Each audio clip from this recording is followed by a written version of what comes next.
Hey, it's Shop Talk, baby. This is the show where it's okay to be you.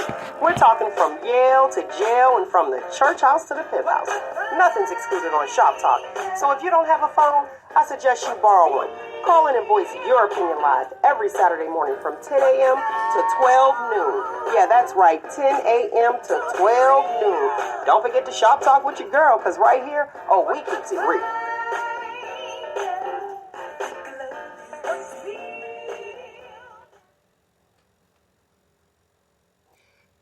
Good morning, lovely people. How are we? Good. Good morning. Happy Saturday. Now that it is. It is definitely a happy Saturday. You see me trying to get this right. There we go. All right. How y'all feeling? Good. Pretty good. Okay. Hey, listen, let me get these numbers out here real quick for the listening audience. The phone number to call in and voice your opinion live is 619-902-2287, 619-902-2287. All right, I see we got it going with the comments already. If you would like to see what we look like, you could go to our YouTube channel and subscribe, okay? Go to the YouTube channel at Shop Talk with Mel. You can check us out on all socials, Twitter, where we at? Twitter, TikTok, all the other places. But I don't know about that TikTok. I think I might have to, and on your favorite podcast, any of them, at Shop Talk with Mel. Now listen, for those who are viewing me right now, you know, I just figure I represent Ohio because it is spring. So I got my sunglasses on for spring and it's snowing and I got a hoodie on. It's snowing? What, girl? Welcome to Ohio. I don't know what we're doing. I'm just ready for whatever is going to happen in one day.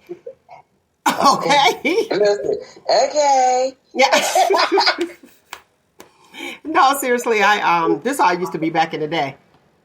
In the club, in the 90s. Oh, heck yeah. Sunglasses on. Club. Like, crazy.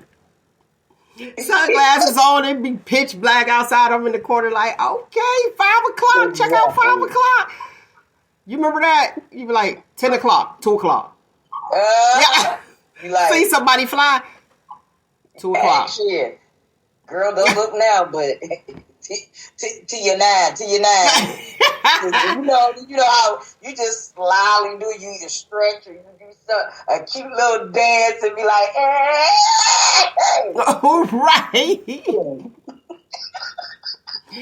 AmberDee, what's up? Do y'all do that now? Yes, definitely. I don't know what is a better way to point someone else out without using like clock directions. You know. What do y'all do? We do that. Oh, y'all do the clock? Okay. Oh, you saying you don't know another way? Trying to figure it out how to do it without. Right. Because everybody wear black. Better way. Look, everybody wear black now. You're like all black to the left. Huh? The pinky. Well, that's obvious. But then I don't know the way the world going. You be pointing. I'm like, oh, we better get up out of here. I don't know what's about to go down. For us drinkers, you know, grab that cup and just swing it in the direction where you want to go. Girl, you see this over here? Like, and look at her. And you know what I see? I see a fight. I'm like, oh, they done spilled the drink. No. You know, everybody on edge right now. Everybody is on edge. Let me, no, seriously, I had a procedure done on my eyes, so I'm slide these up a little bit because it's way too dark. And that means I'm Asian. Because I was cold with my sun. What? Cold. Like, well, let me get my sunglasses on for my outfit. You know, cold like I'm up. All right, listen. I did a thing. What did you do? I have decided that things need to be addressed. Hey, and that is today's. Yeah, that's today's topic. We're gonna shop talk things that needs to be addressed. We need to say exactly what needs to be addressed. So if you know me, I am the block queen. And the unfriend queen. And the unfollow queen. I am that person. Look at AmberDee. Amber, come on. Let me see if your stuff. You got your phone today? No, I have my laptop today. Okay. But now the dog is barking. Because the dog is saying what needs to be addressed. The dog has had enough of all of the sensitivity, things that need to be addressed.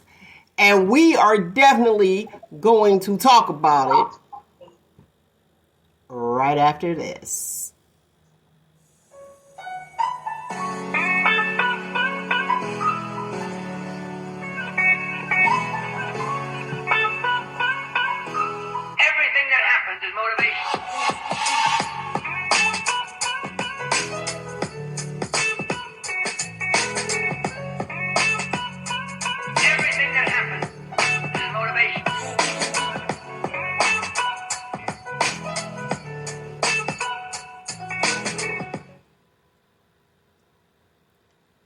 All right, let's get this show started. So, as I was saying prior to getting this show started, I am the block queen. I will block you in a minute. I will unfollow you. I will unfriend you. However, it doesn't mean that I don't talk to you in person.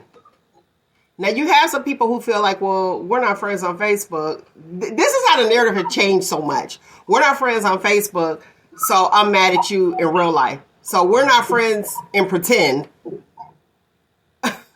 Yeah, we're not friends in pretend, so I'm going to not speak to you in for real. Yeah, I said it. I meant to say it like that, too. What's your thoughts? All right, let me tell y'all who I unfriended, though, first. This matters. I unfriend those who have such, like the Debbie Downers. Every time you call, and I understand people go through obstacles, be mad at me, and I know some of y'all unfriend me and unfollowed and all that, and it's cool. I still love you, though. You know what I'm saying? But things need to be addressed. If it's like every time you turn around, woe is me, this is me, and I understand prayer too, you know what I'm saying? I pray for me, pray for my family. Can somebody else get a prayer? Listen, for the listening audience, Nick's eyes look like 50-cent pieces. But I'm for real, like... You know, you coming on first thing in the morning beating, you know, you at the top of the prayer list. You beating everybody else, and then you'd be like, oh, man. You know what I'm saying? I see that every day, you know, and like I said, there's so many people going through so many things, and it's like every time you turn around, it's you. It's the same people. This is aching me. This is bothering me. Believe it or not, that stuff weighs on people. Reading it does. It sends out that energy that you be like, I was doing fine, and what happened? What happened is I'll say that, internalize what you're going through. And a lot of people do. You read it, because see, when you read things, you internalize it. Ask me.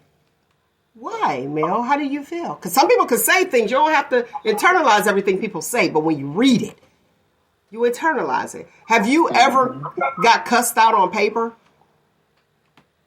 And you finish reading it, and you like, wait a minute. I'm gonna use this. Here you go. I'm gonna use this as an example. Got a notebook for the listening audience. So you're reading it, boom, boom, boom, and you have the control because it's in your hand. But you put it down, and we can just close it. But we don't do that. So you find yourself. You're like, nah, I know this ninja did not just cuss me out on this paper and had the nerve at the bottom to throw up the piece. Or, sincerely, love always. What? So what happens is when you see that constantly, or, you know, you have your rest in peace. Listen, I said, I got to get new friends because everybody's going through something. And when you go through something, you're like, okay, you're putting it on whoever's reading it who may not be going through something. And you're like, oh, man. Then you'd be like, dang, why am I feeling like this? Why? That is why you are internalizing negativity. If somebody's hurt you, and there's some empathy out there, but it's negative. So what do we have to do? We have to deposit good, deposit happy to get happy out.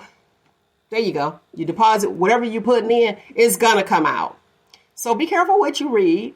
And I unfollow Lonnie Love. You know Lonnie Love? Yeah. What's she do now?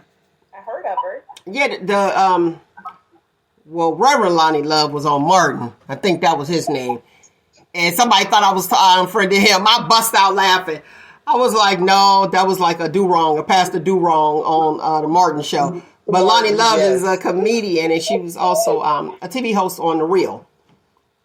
Well, every time on the Twitters, it was always rest in peace and pray for this person and pray. I was like, okay, I'm praying for world peace. I'm praying for the world, okay? But every time. And Holly Robinson Peete, she next. She next now. Because we ain't going to do this. I said, no. You know, I follow people to gain their energy. You know what I'm saying? It's like I feed off of energy. I can't be feeding off all the sadness because there's so much going on. Now speaking, and these things do happen, and people are passing away. We know we live to die, and that's just kind of depressing when you hit that third quarter. You'll be like, oh, wait a minute. Oh, it's coming up. You know, when I was younger, I'd be like, yeah, we know. You know, when you hit that third quarter, you'd be like, oh, wait a minute. Put me in the game, coach. I don't want to sit the bench and just be like, oh, who was that? We don't know. We don't know that player. Do your stuff. Get busy out there. Would that be? Go ahead. You ever, speaking of the same thing, but every time you talk to somebody on the phone, it's like you can't vent because then they interrupt your venting with their stuff because it's more important, and then they don't care about nobody else's stuff. When you go, I don't care about that. So, and it's like really. So I just don't. I avoid some calls sometimes because I just be like, I ain't got you today. Because, the way my energy is set up, I take on everybody. I got enough going on. I try to stay positive throughout it. But I can't do that because everybody else's negative energy attaches to me. And I can't, Girl, I'd be like, block T. Everybody, my turn. Hold on. Y'all left me. They left me, listening audience. They all turned up their cup. I'm like, hold on, let me grab mine. Let me grab mine. That empath. I guess that empath. I take on everybody's stuff, and I can no longer do that. Very good. Now, speaking of that, when you said that you'll be talking, and then somebody else will come with their stuff, or how about that person that has everything everybody else has? Like you be talking and you be sitting there, or you be at the job, you be like, oh, and you just happen to be, let's say you and a coworker are communicating about something, or somebody's going through something or having something going on. They'll be like, oh, I had that. You had it, or you have it, or you going to the doctor tomorrow to check yours out to see if you get it. Yeah, can I get it? I be like, for real? Like, let them have their moment. So I feel you on that, Nick. I feel you on that. Or you'll be discussing something and then they just intervene and tell you about their problems. Hold on. Who called who? No type of encouragement, no nothing. No, just nothing. It's like, for real. So tell me, is this a thing? So if I call you, am I the vent? Like, who's the person to get to tell their problems first? The person that called. The call. But I feel like it should be like, it's like a volleyball tournament. Like, you get the ball, I get the ball. It should go back and forth. That's the conversation. Or I've definitely told friends, like, hold up, I'm not done with my story yet. Let me finish the story. I haven't got to the good part yet. You know, because sometimes you just don't know, especially when you just, chatting. But if your friend won't listen to, like, your half of the vent session, then that's not a good friend. Yeah, so it's like sometimes I look at that phone and be like, not today, Satan. Now that's the truth. So you don't answer, you just don't pick up. Nope. Especially if I'm already in a good mood. I know if I answer that phone, it's going to turn instantly because their energy is going to be transferred to me, and no. So this needs to be addressed. Yes, it does. This definitely needs to be addressed, which is today's topic. Now, we're going to shop talk. If you see somebody or know somebody with that energy and you don't pick up the phone when they call, when do you tell them? Oh, I ain't got no filter. I'm always saying something, and then they want to play the victim and, oh, you mad. So what you getting an attitude for, and this and that. Like, really? That's what we doing now? Or do we not? Do you just not talk to them? It's getting to that point where I just don't. No. And they don't know why. AmberDee, I want you to... communication, the better, as far as I'm concerned. But is that fair? Yes, it is if you try to talk to them. And like you said, they're always the victim. They're always defensive. Everybody's always against them. So just... do like I do. Delete. Unfortunately, some people you can't delete. Who? Some people you can't See, delete. now you got the phone where you can hit the block. Girl, I tried to call you. AmberDee, weigh in here. Yeah, I would definitely try to talk to him about it. Something that's not accusatory.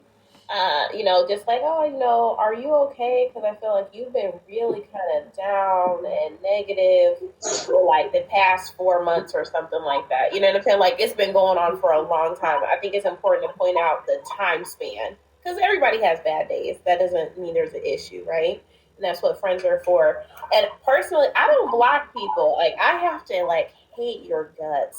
Like, I'm like, I want to piss on you if you were on fire type energy. So I don't block people. I really don't. I might delete your phone number, but that's probably the extent of it. I wouldn't even delete people's phone number. Like, my phone book is so long. I just don't feel no type of way about it. But that's not a bad thing. Yeah. It's just, I'm not quick to block people, but that definitely sounds like not a good friend. I guess I'm not a good friend. Let me tell you. I'm always the encourager, but I can never get encouraged. Okay, so besides that part, I think a good friend, in order for us to remain friends, I need to block you. Because I don't need to see. Listen. I'm for real. In order for us to remain being cool, I need to block you because I need happy. When I see you, I'll be excited to see you, but I don't want to see all your problems. That's why I told y'all when I go to church, I like to sit in the balcony. And I like to sit in the balcony so I can focus on the word. I don't want to know if you ain't ate today. Y'all ain't got no food. Woe is me. Don't inbox me. I need this. My car broke down. This and man, bye. Can we stay associates? Can we stay how we are? And people take the pretend world, which is your social media, okay, your pretend world, and make it real life. And it's like, no, we still cool in real life. Hey, how you doing? Just because on here we're not cool doesn't mean that I won't speak to you. Right. Why are we taking like this so personal? Everybody takes everything personal. Would you say, AmberDee? I can understand how you would take it personal, but I feel like when people do that, like when people are like, man, my car broke down, I'm like, man, car troubles are the worst. I hope it gets better for you. Deuces. See, you look at you. See, that's so good. Keep it short and sweet, and then keep it pushing. And speak life, over their situation and their future. But that doesn't mean I'm giving you a ride. It doesn't mean I'm giving you gas money. It doesn't mean I'm gonna find resources for you. Or, maybe if I know somebody that fixes cars on the low, I'll give you their phone number. And then that's it. And then I release it. And then I'm walking away from that topic because, you'll be like, depending on the type of person you are, you're going to feel obligated to try to, like, help them more and, more than you want to. You up here doing homework. Look at you. Exactly. That's a lot of work. Don't you think that's a lot of work, Nick? She like, let me give you their phone number. So you're giving up solutions, and that is grand. If I'm in the break room and somebody come up in there, and I got my flow on. Now, how many times have you had your headphones on and somebody still want to talk to you? No. You see me with my headphones on. Why are you talking to me? Leave me alone. Listen, and I have said, and I'll go like this. They'll be like, oh, okay. And then they still talking, and it's a complaint. So you'll be like, I'm in the break room. As soon as somebody come in and they start wanting to communicate, I got to go because this is my downtime. I don't want to talk right now. So let me go to my car. like, oh, I'm on a phone call. It's an important phone call. I can't. Sorry. But then that's a lie. Why I gotta lie to these people I don't know? Exactly. Look, AmberDee don't want to hurt nobody's feelings. You really don't want to take the voice approach. Why are you talking to me? Now that makes for a hostile work environment. No, but I mean, it's like, you see, I got it. Why are you talking to me? I'm on a break. Or you can just be like, I'm really trying to enjoy my break in solitude. But you know what? You just like, get out of here. Yeah. But I will say that you do have those people that are clearly lonely. Now, I've had where I'm sitting there and I have my earphones in and then somebody's talking and you tell them that you have your headphones on and they still are talking. And I was like, okay, let me give them a little bit of time. And that's usually like the older person, honestly, that wants to communicate. And I did find out that she was lonely. Oh. She was lonely. And I'm like, oh my gosh, but I don't want to talk all night. And right. How did I get out of it? I've been the old person magnet, though. Everybody want to come talk. Like, 50 people in the break room, and I'm the one they want to come talk to. And I'm sitting there looking mean as I don't know what. Like, please don't bother me, please. Like, for everybody, and then they just want to come and talk to me. Like, maybe they want to talk to you. Maybe they feel like I can make her day better. She looks mean. Let me talk to her, soften her up. So you're inviting them. You're inviting the people. But how I told her how I got out of the last one, I was like, I love you, girl, but I'm trying to figure some stuff out. I got things to get done. She was like, oh, okay. And then she starts talking again. But I realized there's nobody at her house to talk to. Because we end up getting that out. And it was a whole thing. She has her grandson and everybody else has passed from some blood disease. So it ended up being like a whole thing. Right. But it was okay because I was on the clock and I was at work. So me being in that field, I was like, oh, okay, let's talk about this all, an educational moment. I took it and listened to it. But sometimes you just want to just be chilling.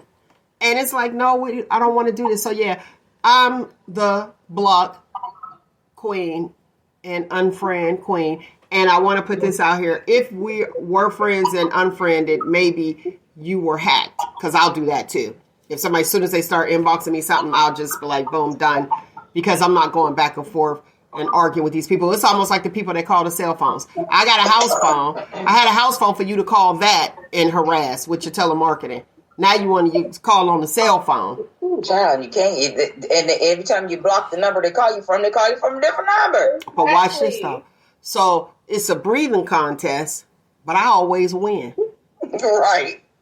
I be sitting there like, let me share something with you guys that I.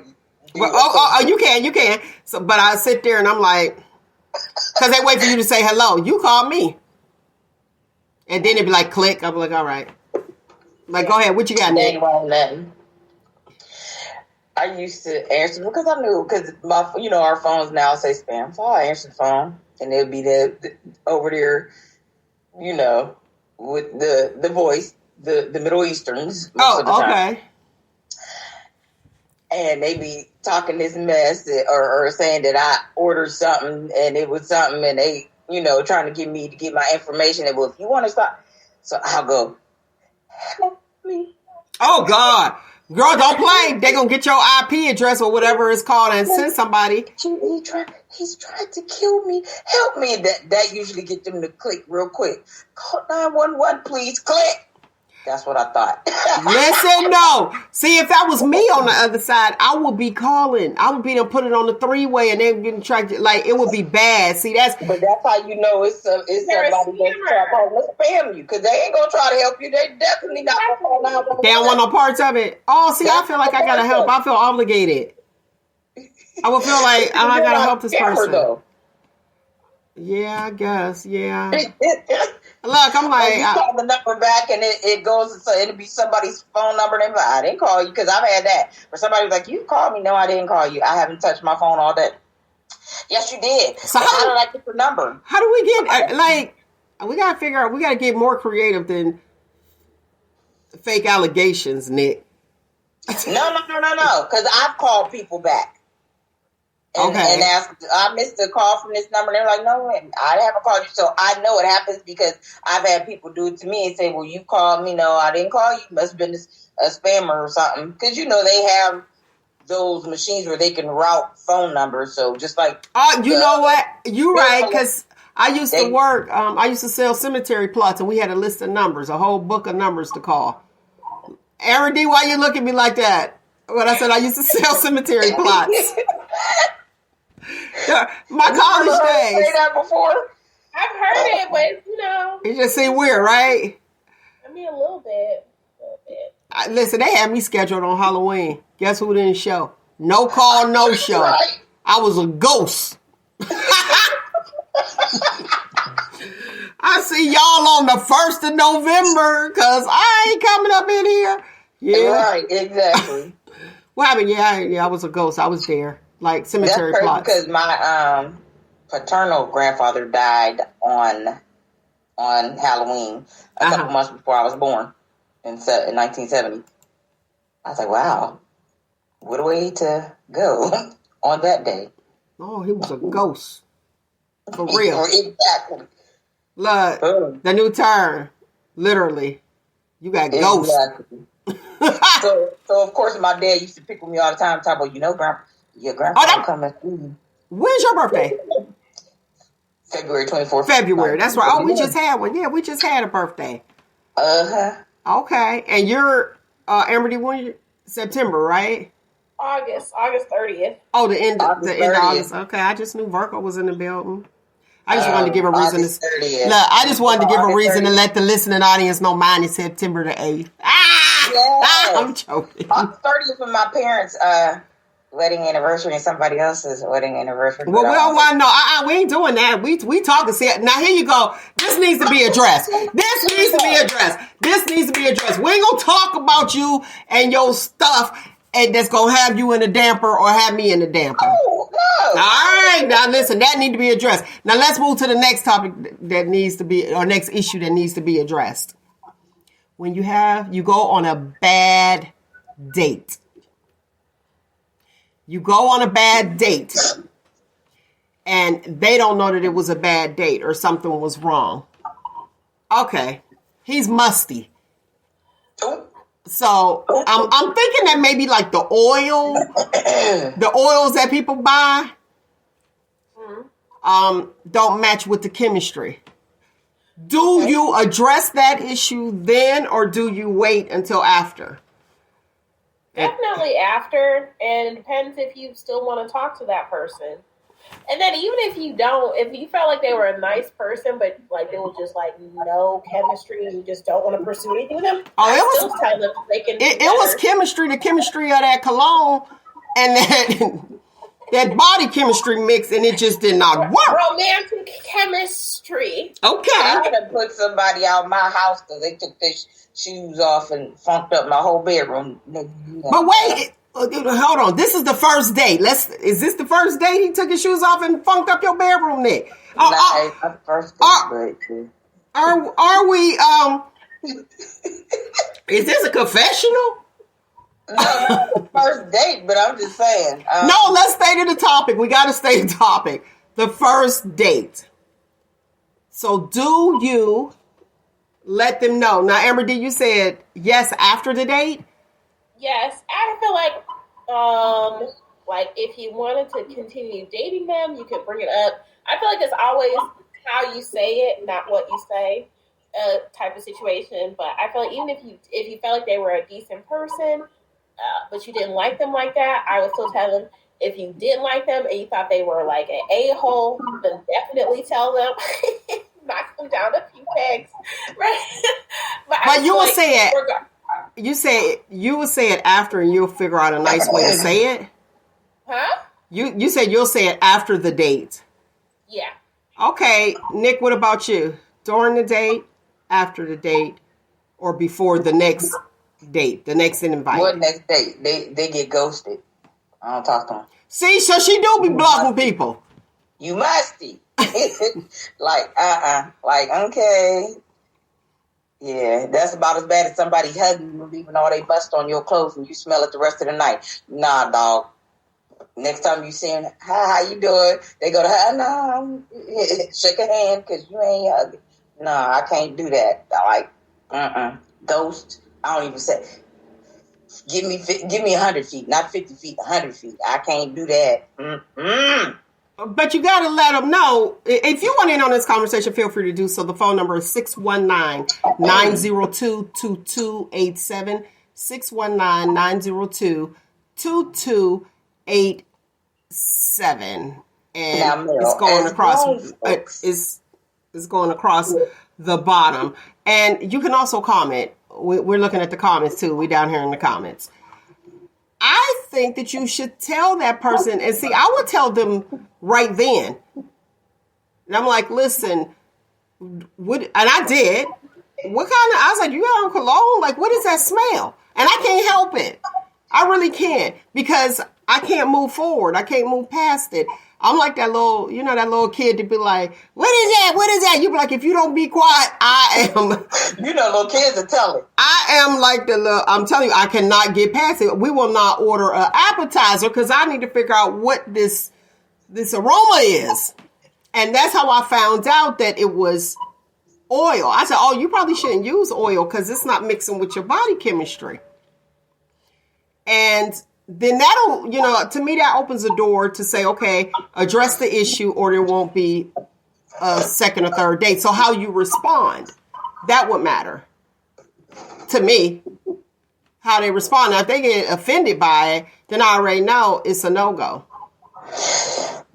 But my thing is, as adults, you usually smell yourself first. Like, not when you have body odor. Because you're used to it. Actually, usually you smell yourself last. But I like in your hypothetical situation, I would be like, can we sit outside? Or I would still not want to bring it up, like in the middle of the day. What'd you say? You said, can we sit outside? Right, like get some circulation, and that can be like down or upwind. Yeah, you don't want to be downwind. Right, not downwind. Go ahead, Nick. You want to read the comment? Okay, Denise Gibbs White said, I would say something, then hygiene is so important, yo. See, I think it's important to kind of be like, listen, a walk in the park, you already know that's bad if they got poor hygiene and the wind is blowing and y'all walking. What is that smell? Now, I'm so serious. I was walking in the park. And when I was walking, this guy walked by, but he had on cologne, and it smelled amazing. That I had to stop. I said, wait, what is that? Right? Who wears cologne to the park? That guy walking around there. He smelled, I don't know if he was there to pick up people, but it worked. You know what I mean? Because it smelled really good. I was like, what is that? And then he told me what it was, but he smelled really good. I just think things need to be addressed. This stuff, it needs to be addressed. Like, why? Try having them in your back seat, and they mercy. You know what I do? Roll the window down. But see, listen, if you're on the job, see, this is different. It's so different because if you're on the job.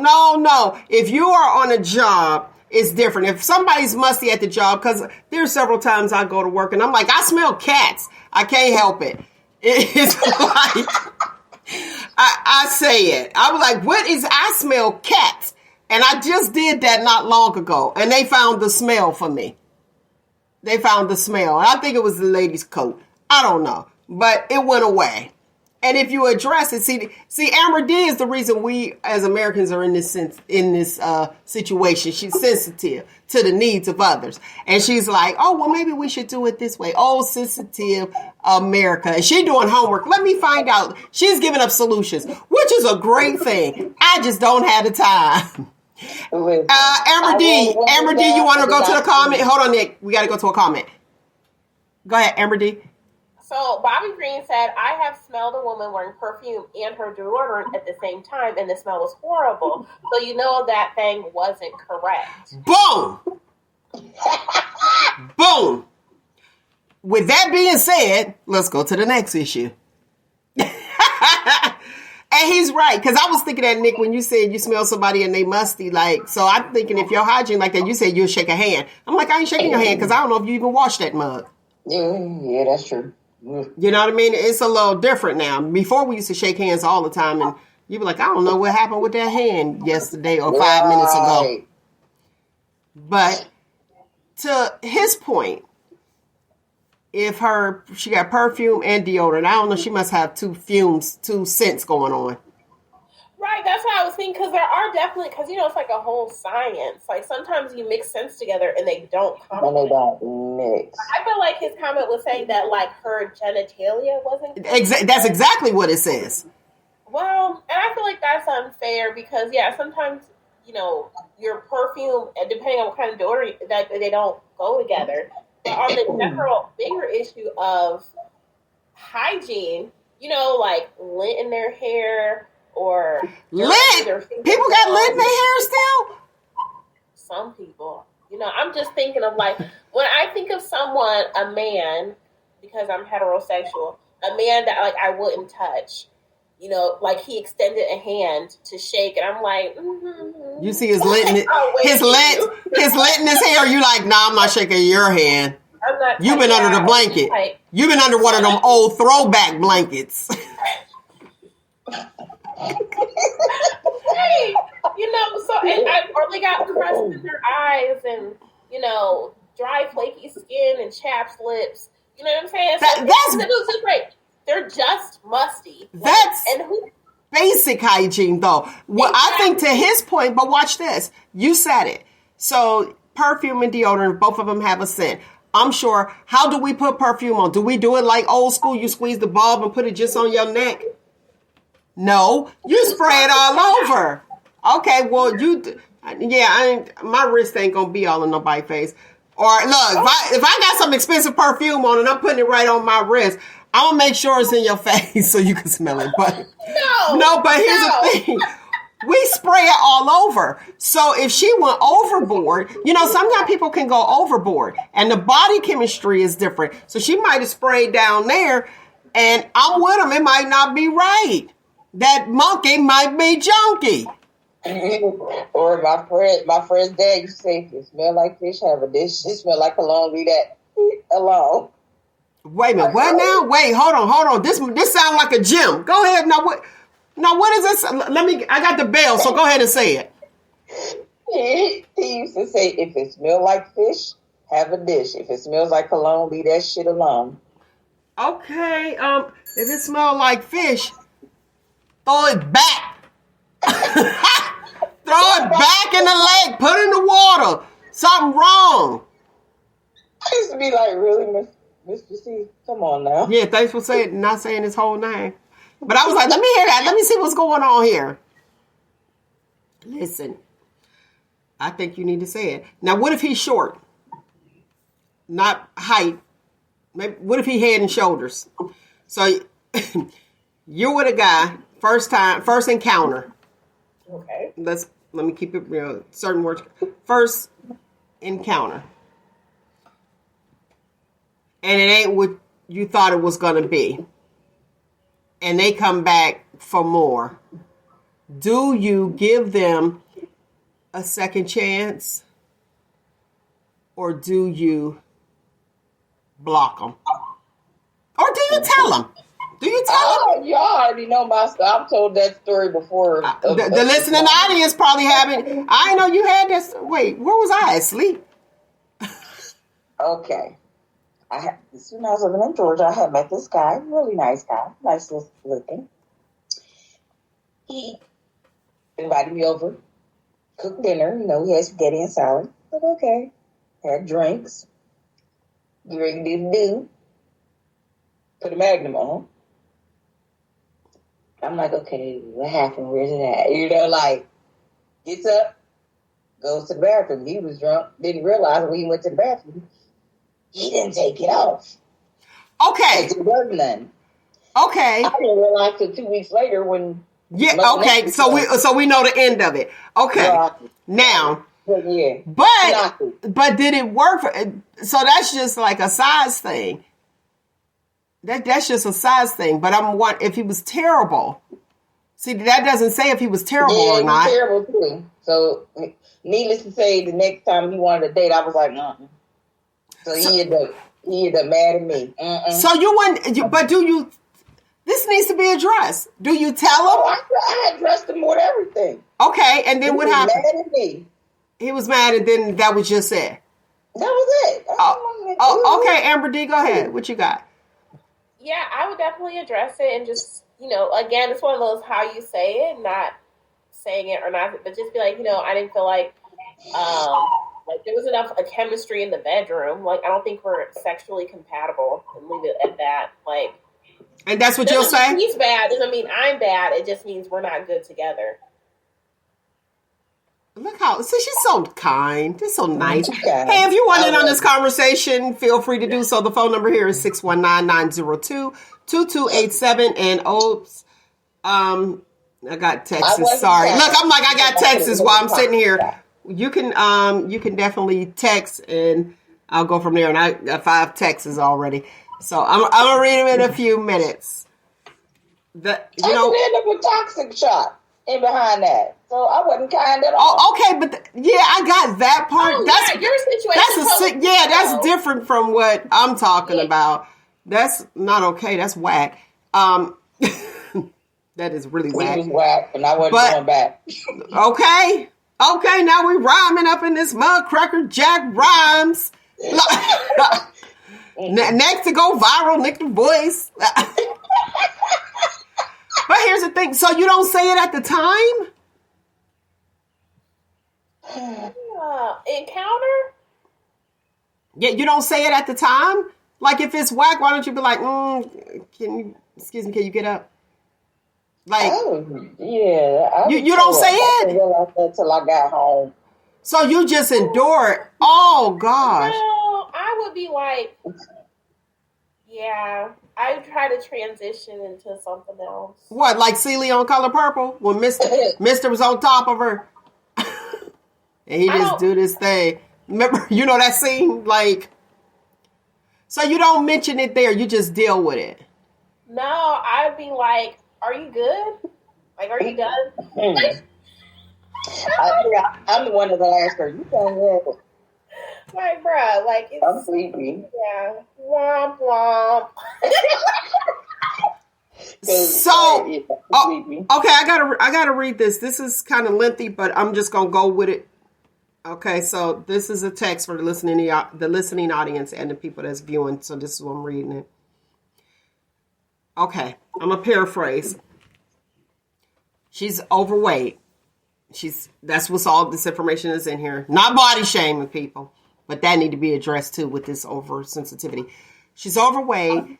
She has sex with this guy. They've been talking for a while. They go to the hotel and they get going, and he thought he was in, but he was actually in her role. Take your mute off, AmberDee. Take your mute off. Wait. Okay, so he was in her role, and he finished in her role, so she never felt anything. She did not tell him to this day. Now, if he happens to be watching this show, well, he probably don't know. He don't know. I think that's her fault. That's not his fault. If you should have corrected that immediately. I don't feel nothing. You in the wrong hole. There was no hole. It was a roll. Exactly. But still, just say like, you in the wrong place, baby. I've had to tell him, I'm not there. Not there. Not there. Like, yeah, you're not there yet. So is that like, after a certain age, should they know? Maybe he's never been with a bigger woman. I don't know. Man, all men should know what it feel like. Come on now. You ought to know what it feel like. I'm asking the age, because I need to know the age group. Oh, that's a good point. They might be really young. Okay. Oh, 55. Oh, now see, he know better than that. Okay, but so then y'all didn't actually have intercourse. No. It was a sexual act. But it was not intercourse. You want to go to the comment? Go ahead to the comment, AmberDee. Okay, Bobby Green said maybe her legs was too heavy to lift. You know what, Bobby, you always cutting up. So wait a minute. I just feel like she didn't tell him no. So all this time, he may think, I don't know the time span, but, you know, he's thinking that they got down, and he does still communicate with her and want to get with her again, and she Can I ask does you a it. question? Was he short, baby? Was he short? Okay, hopefully I'll get a well, obviously she listening because she texts. The phone number is 619-902-2287, 619-902-2287. That is so weird. I'm going to think probably so. If he was in a role. Go ahead. Why? Okay, so what exactly is the problem? Is she upset that she didn't get satisfied, or no? She's focused on the original question. Do you tell him? See, y'all took it all away. Yeah. Okay, do you tell him? Yeah, remember I said if it was whack, he wants to do it again. He wants to, but she could. Does she want to? No, I don't know, because I'm thinking she just don't. When she said that he did ask, because that was I just mentioned that, but she keeps avoiding it. So they're just, she just want to keep it on friend zone. But because she's staying in communication with him. Yeah, she's staying in communication. So I guess you can stay in communication. You can still talk to somebody, though. You can still talk to somebody and know that I'm never doing that again. But if he brought it up and she's beating around the bush and being indirect, that's not a good look. So should she tell him? Like, that's why. Tell him at least that you don't want to repeat. You don't want to repeat. And then why? So let's be realistic. Let's be realistic. I don't want to repeat. A repeat of what? She don't want to hurt his feelings, clearly. Just tell him you like I said, you wasn't feeling it. You don't think you're sexually compatible. You ain't got to tell him that he never even touched it. You ain't got to tell him that. Just say, it wasn't that great for you. He's too old not to know that he wasn't in it. I'm sorry. Okay, so we got a difference. Go ahead, AmberDee. Bobby Green on Facebook said her arms was too short to wiggle him in. You know what? Nuh-uh. Okay, so with that being said, that could possibly be it. Yeah, and that's what I'm saying. It's like I don't know how big his thing was. Go ahead.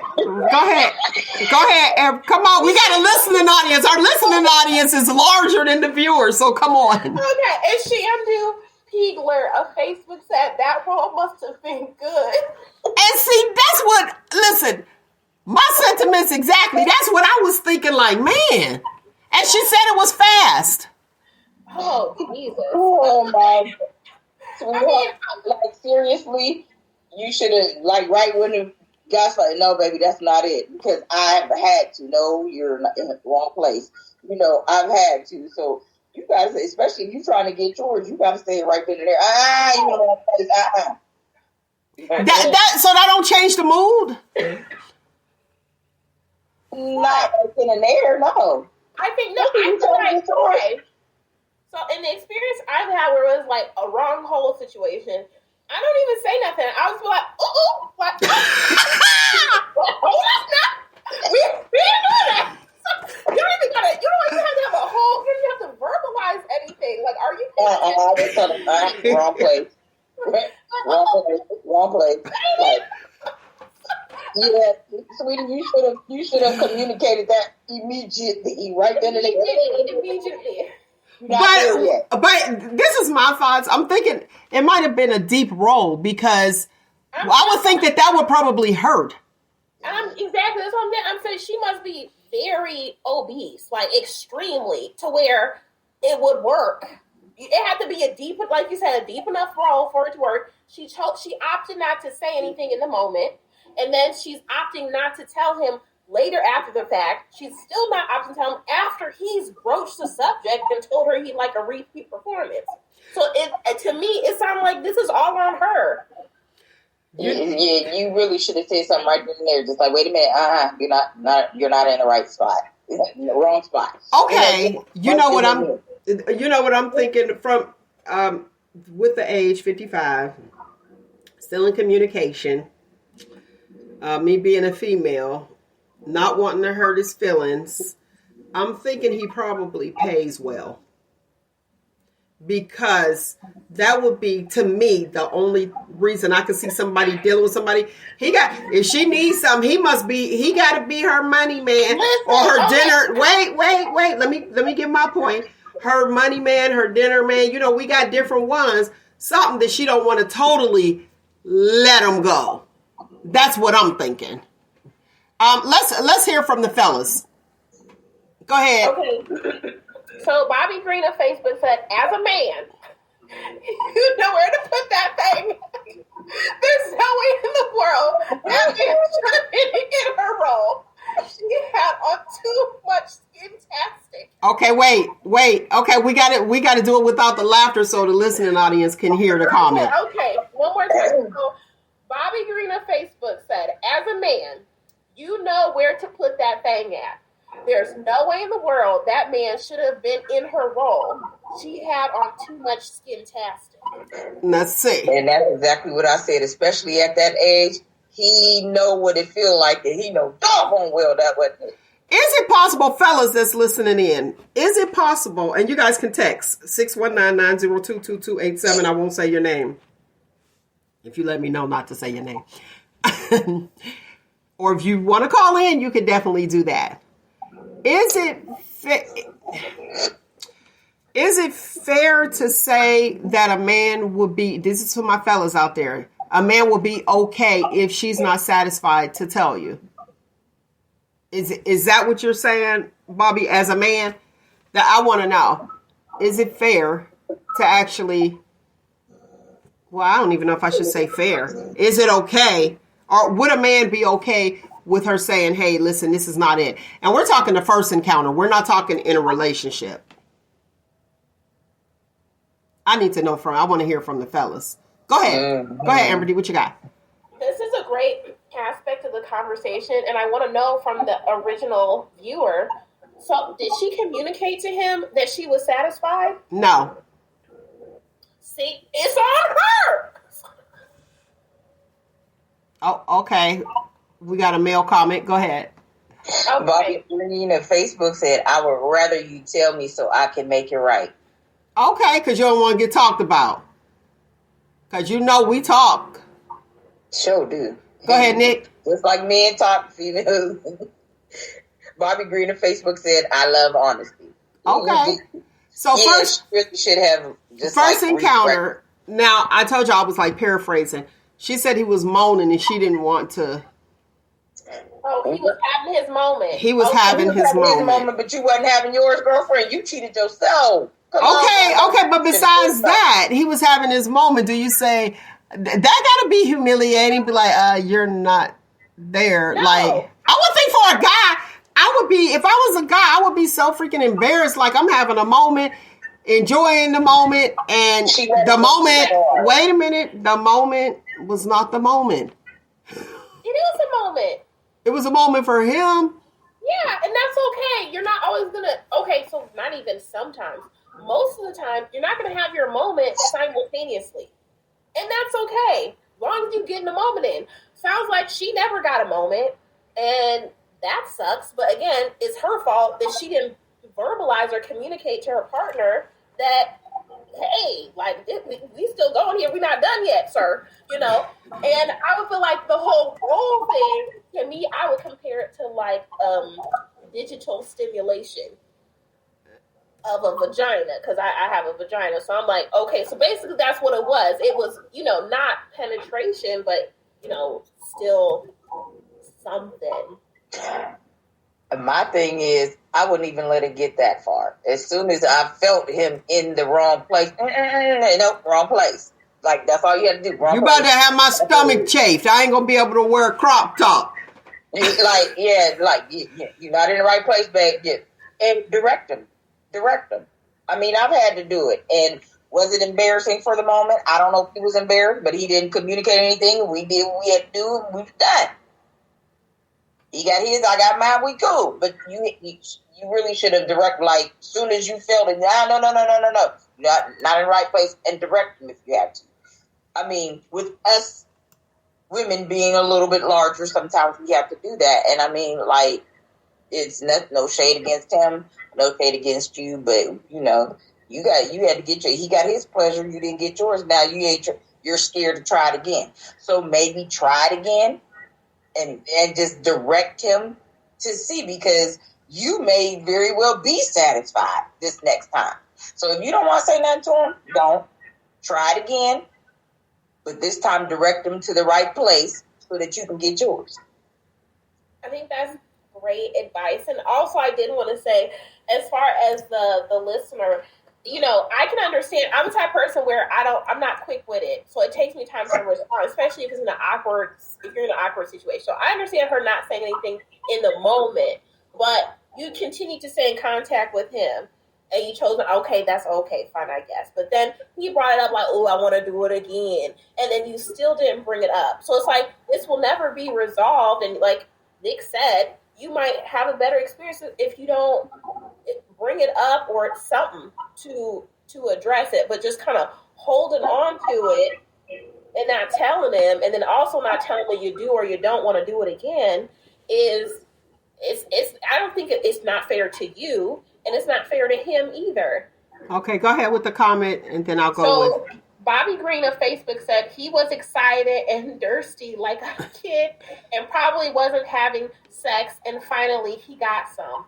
Now he's in between two loads of bread and some warm butter. You know what?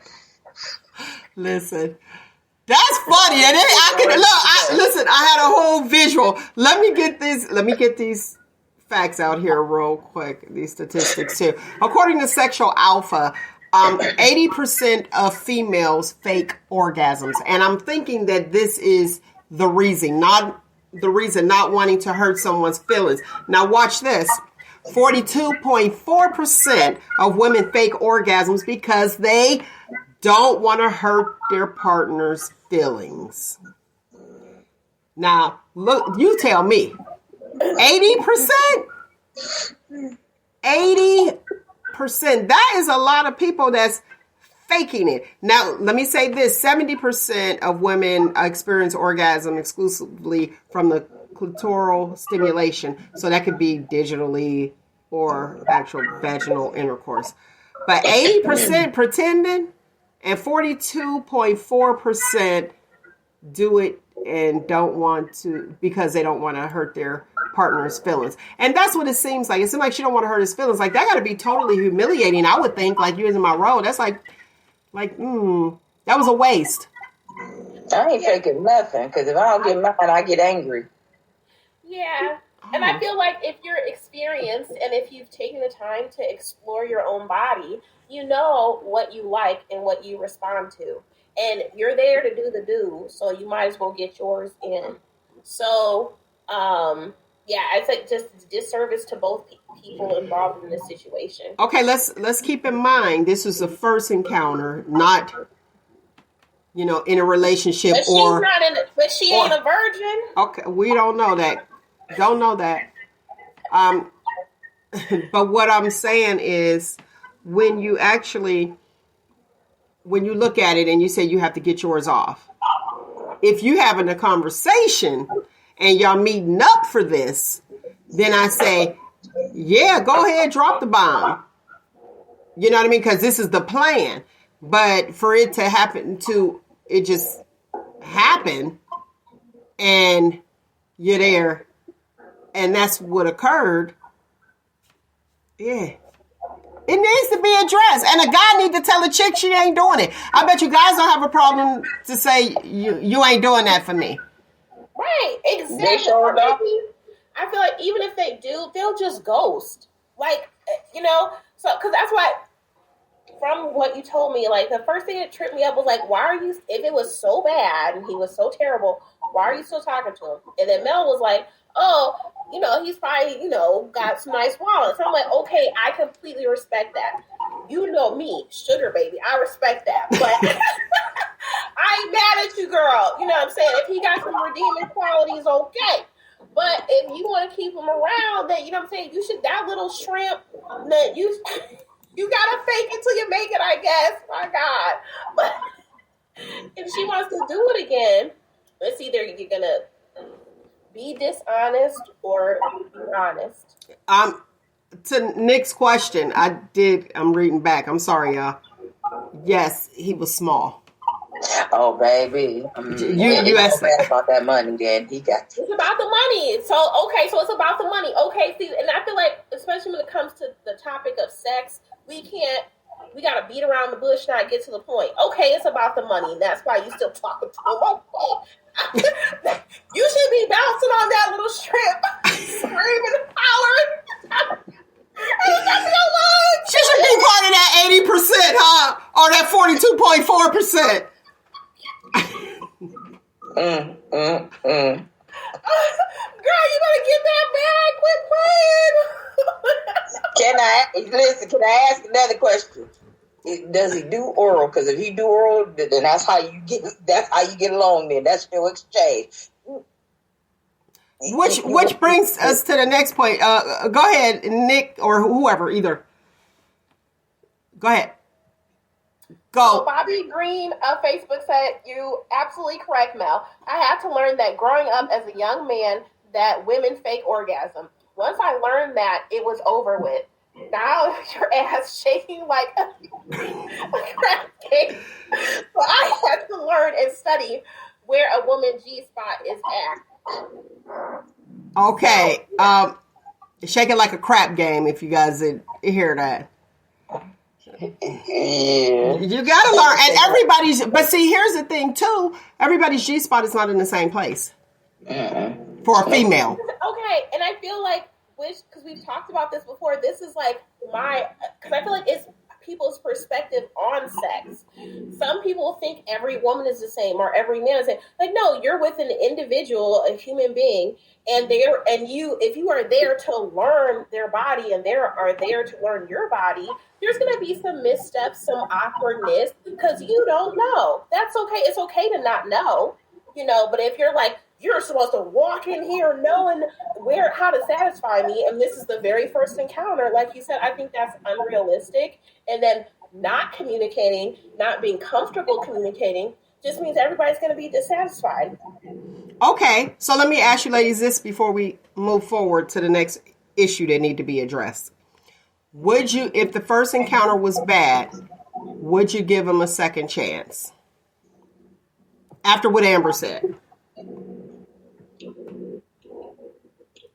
AmberDee gave us she educated us, some things to think about. I mean, and I feel like it's just like Nick said, you have to communicate in the moment. Like, it probably wouldn't have been that bad for her if she had communicated, okay, gave him some guidance, just like Nick said. And your partner should be guiding you, especially if it's your first encounter and maybe you're not doing what he likes, or he likes this or that or whatever. I think it just comes down to communication, and she's not communicating. Okay, so let's hurry up and get this because it's 5 after the hour. Would you give him a second chance? I have not. What about you, AmberDee? I'm assuming that his pockets must be right for her to even be considered. We're not talking about her. I'm talking about in general, you. In general? Yes. If it's little and he's terrible? But we don't know. Yeah, in general. If he's little and terrible the first time. No. Okay, one and done. Yeah, he's got to have, like Nick said, he's got to have some other skill sets. But the thing with her is, the reason why I said try again is because she did not get satisfied. She didn't even, because he wasn't even in the right spot. Y'all focusing on her. I'm talking about overall. No, that's what I'm saying. Overall, that's why. That's what I'm saying. That's why I said what I said to her, because her circumstance was a little bit different. Okay. But overall, yeah. Okay, here we go. We got a question. So Elaine Perry Wood of Facebook said, let's address these bros out here with them big 3 times, 4 times, 5 times bellies that have led to health issues. I mean, I'm not gonna with a big belly unless his pocket is equally as big. So it's not a problem for me. Oh. We would never be in the bedroom together. So. Okay. What about you, Nick? Big guy. I've been with a few. Not like 3 times, 4 times, 5 times, but I've been with a few big guys. One of them was, as he called his stuff, baby, his member of baby leg. Was I'm fine, 10 inches. I was like, God, where did that? Well, wouldn't it be larger if his stomach was gone? Yes. Yes, but still, 10 inches, baby. I was good with that. I was running. Okay, okay, all right, run. okay. Okay. The big stomach, though. I'm with Elaine Perrywood from Facebook.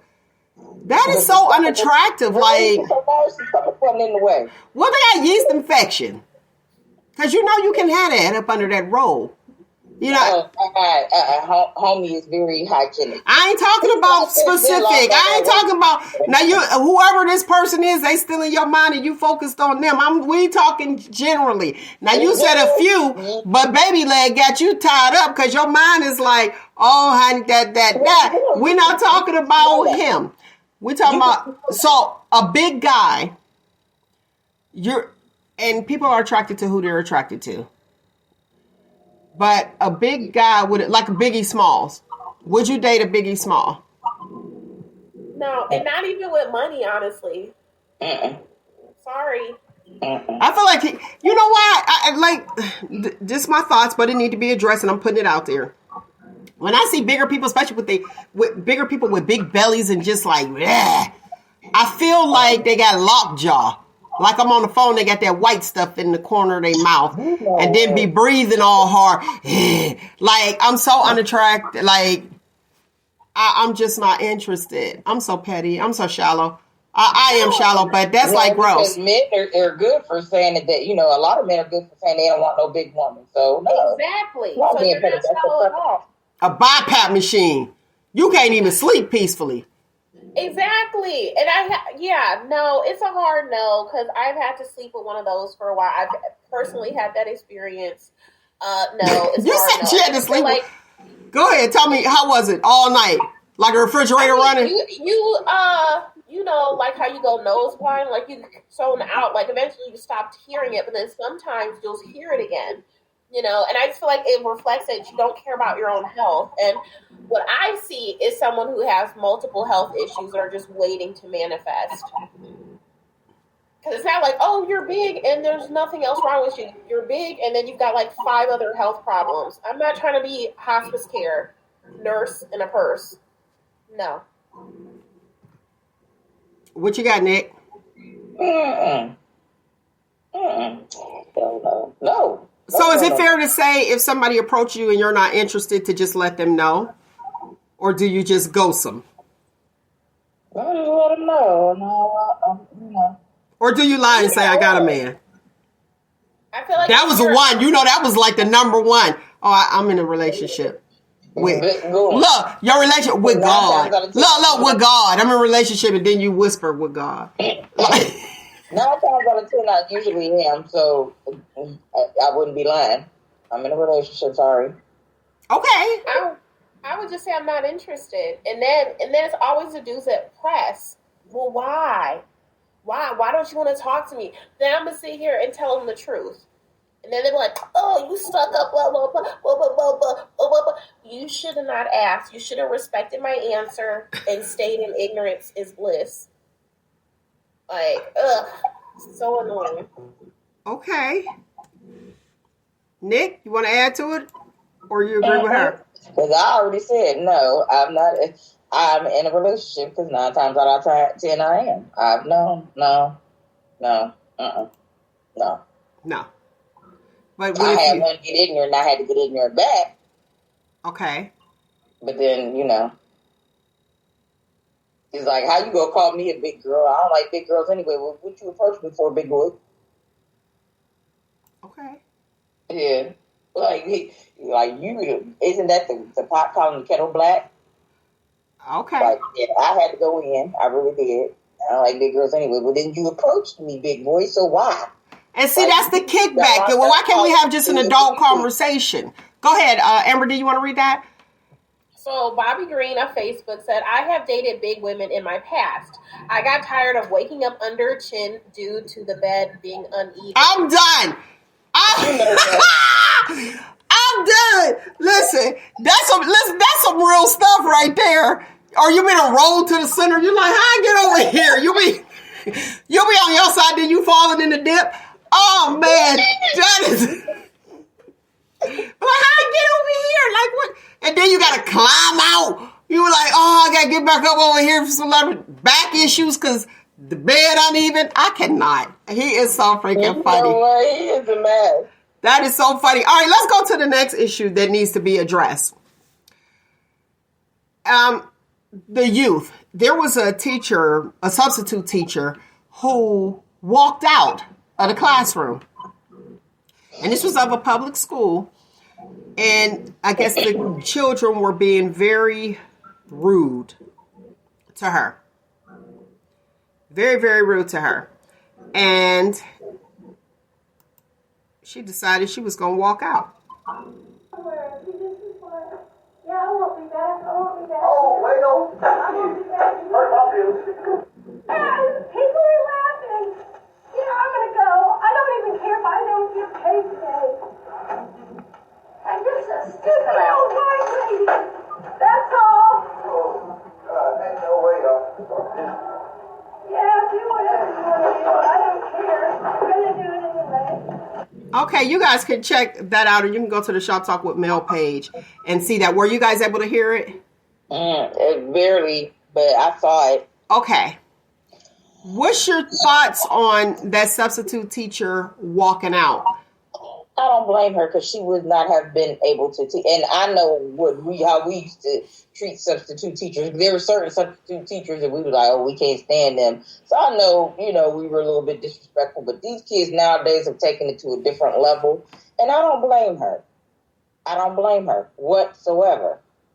Go to the principal's office, let the principal know what's going on, let the principal handle that. They all should have been stayed after school. They should have a week of detention, something, and then let the parents need to handle that. The parents really need to handle that. Okay. In this situation, when you look at it, you see the whole classroom. The entire classroom was not acting out. It was just a few chosen. A few chosen. Now, the thing is, to me, is this one heckler, I'm gonna call him a heckler, is disrupting class. There was a time when you were able to have that child who was disrupting class sent to the office. But what's happening now is they go to the principal's office and the principal sends them back to the class. There were mixed reviews on this here topic where it said that she gave up on the children. Somewhere along the line, we have lost the fact that being educated is a privilege. And I'm getting here because of where we are right now. Right now, it's let's erase the past and let this be the new future, which is probably why a lot of people don't know that being educated was a privilege. Otherwise, people will be different. Free education is a privilege. And people are like, okay, well, this is what I just got to go here and I'm going to sit up here in this class. I'm going to disrupt the class. I remember when I went to, I was at a predominantly black school, and the black teachers over there, they were like, you will learn. They instilled that in my head anyway. And they made you learn. And I remember the first 10 minutes of class was always a whole lot before everybody settled down. And then, matter of fact, it's Mr. Monroe. I give him his props. He was like, you will learn. And he kept saying that, trying to let us know you will learn. Like, I'm not going to not teach you. You're going to learn this, making us learn it. Okay. Demanding it. Then we end up moving. So I end up going to a predominantly white school. When I got over there, if the class was disrupted as soon as you walk in, and if you weren't quiet, that teacher walked out. And he left. And when I experienced that, I remember looking and Tommy Sharfle, shout out to you. I remember him looking. I said, "What's that?" I said, "Where did he go?" He was like, "Oh, he's until we settle down. He'll come back when we settle down. He's going to get coffee. He gets paid anyway." That was his thought process. So I was like the new girl at the school, like I'd never seen it. I'm just looking like, what's going on? And that was it. If you came to school to learn, if you didn't want to learn, he went to the teacher's lounge. And guess what? It was the truth. He was getting paid anyway. So how do we address this issue? Nick, you already said it's the parents, because that solely sending that child home, because you know that's a problem when the child gets suspended and the parent got to get called off work, and then the parent want to get mad at the teacher or the principal of the school instead of looking at their child, be like, you did this. Go ahead, AmberDee. You want to weigh in? Yeah, I think it's just my perspective on it is definitely education is a privilege. And you cannot force feed knowledge on people, even children, that don't want to receive it. And I feel like there is the reason why you see these disparities in education, I think it comes down to culture. And it's not, I'm to the point where I'm like, it's not even systemic racism, all this other stuff. No, it's because of the home environment these kids are coming from. It's come from these parents, like you said, they'll sit here and blame the teacher, or something out here is, they can't handle my child. Why does your child need to be handled? It's your job as a parent to handle your kid. You should be sending your kid off with the understanding that they are going somewhere to learn and not be disruptive, not to be handled like a wild animal. I've heard this conversation in regards to Black women. Oh, I need a man that can handle me. Handle yourself. So it's an attitude that is very pervasive in the Black community. It's not, oh, the system. No, your kids are coming to school like they don't have no sense, and they act like animals, and then you want to know why they're not even proficient at a 3rd grade reading level. Please stop. Okay. And how about this young man? They look to be like high schoolers. Nobody was paying attention. People were on their cell phones, so I'm not mad at her either. Kudos to her. People were trying to figure out where she was, what's her name, what school this was, because, and the part that got me is when she said, I don't even care if I get paid today. Exactly. When she said that, that's why people were reaching out trying to figure out who she was, because they wanted to start a GoFundMe for her. Because that right there said, I'm here to make some extra money or money. She's a substitute teacher. She was an older lady, and she's probably like, what is going on here? And I feel like it's a new day, and it's a new day, it's a new age. And I feel like, especially for older kids, you have to really come prepared to teach some students. Like, you can't sit here and absorb all their negativity, their heckling or whatever. I feel like the most successful teachers, either they don't care, like in your example, or they'll sit here and roast kids. Like, I'm going to give you this exact same energy you give back to me. Like, some of these kids... At the other students' expense, though. Well, and then, because then you're not learning. Because then the other kids aren't learning, but... I mean, it's that, and then, like you said, you can throw them out of class, and they're just going to come right back. And then this disruptive student is preventing other students in the classroom from learning. And this overall problem is why people end up naturally self-segregating. So you have a population of parents who care about their child's education and the environment that their child is being educated in. And then you got a segment of parents who just, look at education as free childcare. Basically, yeah. And so what happens is, especially if you have open enrollment, people end up migrating to certain school districts where their expectations are different, the environment is different, whether they actually live in that school district or not. And then the people who don't care that much just stay where they're at with all the dysfunction, all the unproductivity, the delays, the distractions, all that, because at the end of the day, they're not going to put forth the effort to put their kid in a better environment.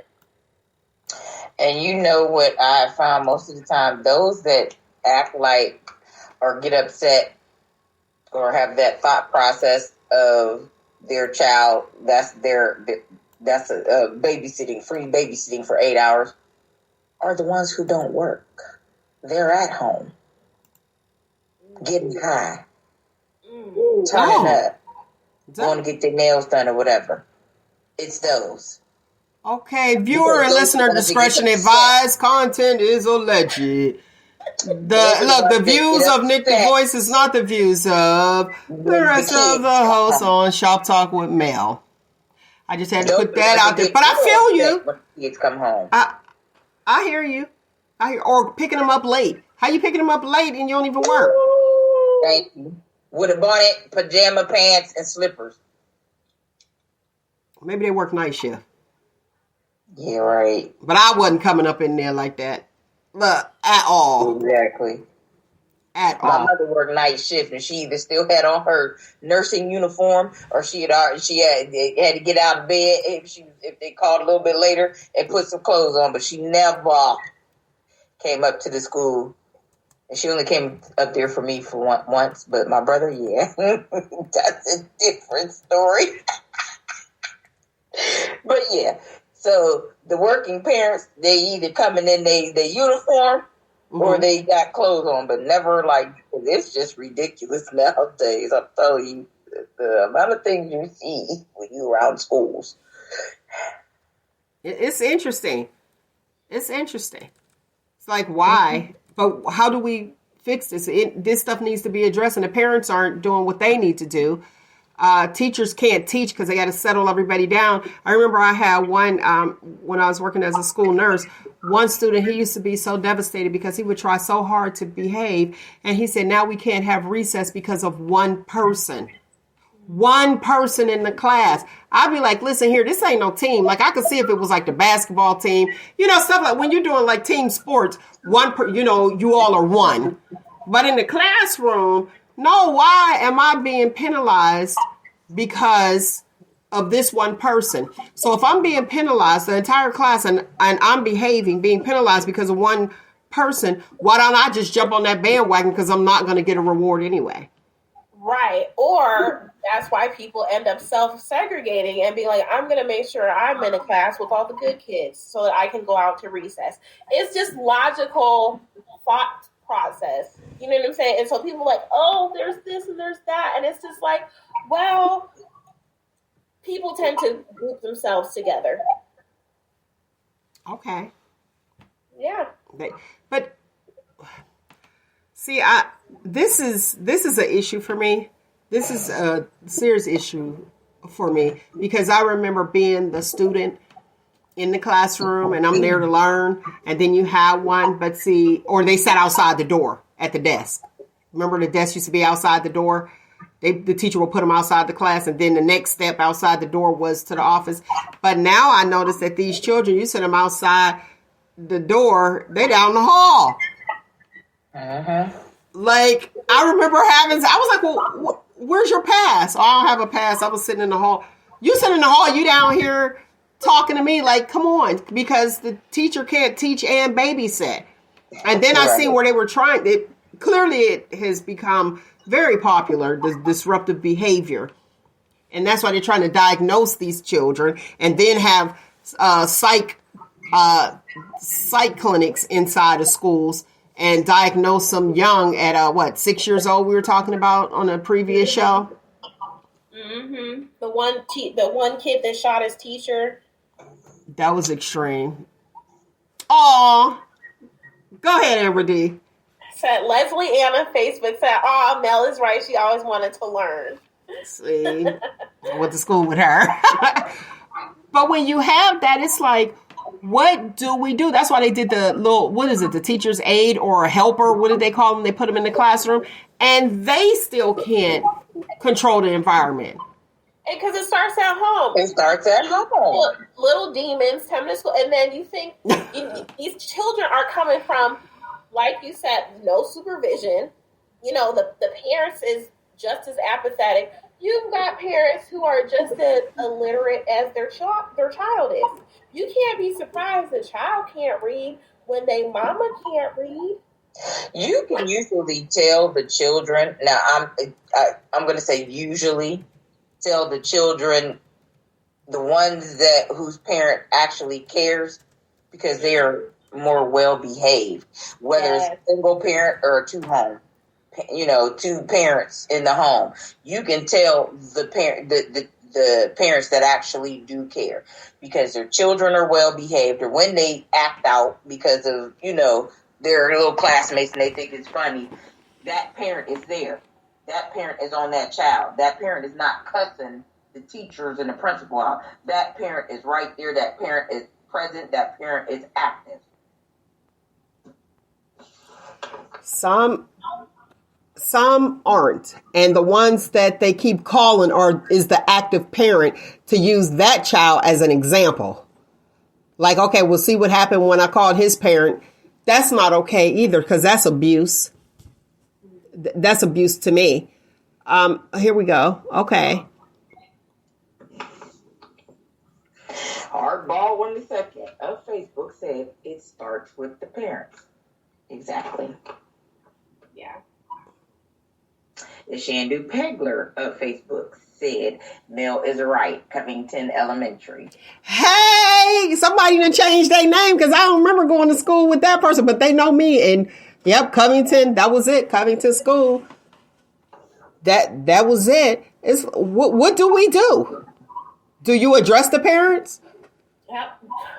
Yes.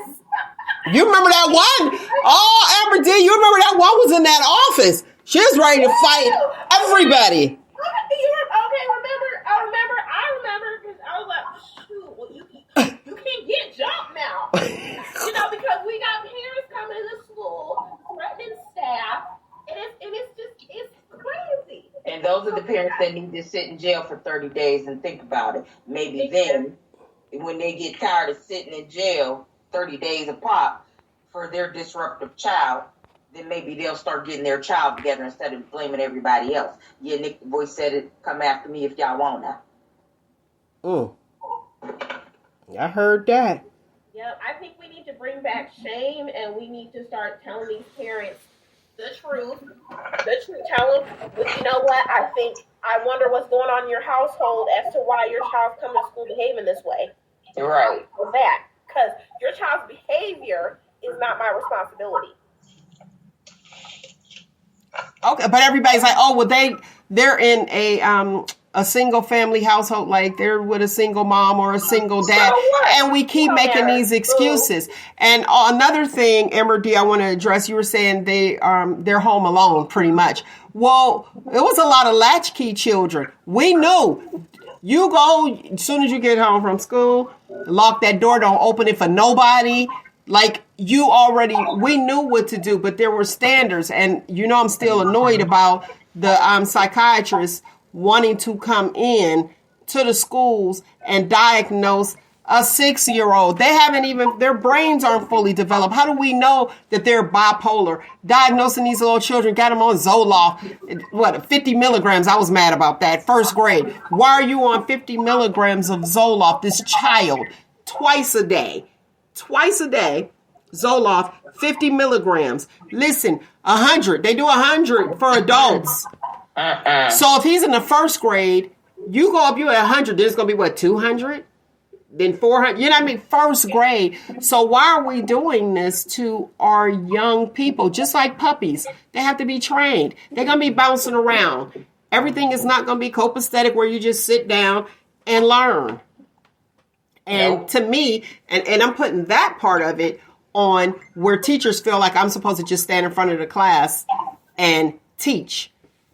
Listen, when you do your externship, I think they need to go to the hardest school for their externship. Make that part of the curriculum, and because sometimes you get to choose your school. Not a school, a parochial school. Do the public school system.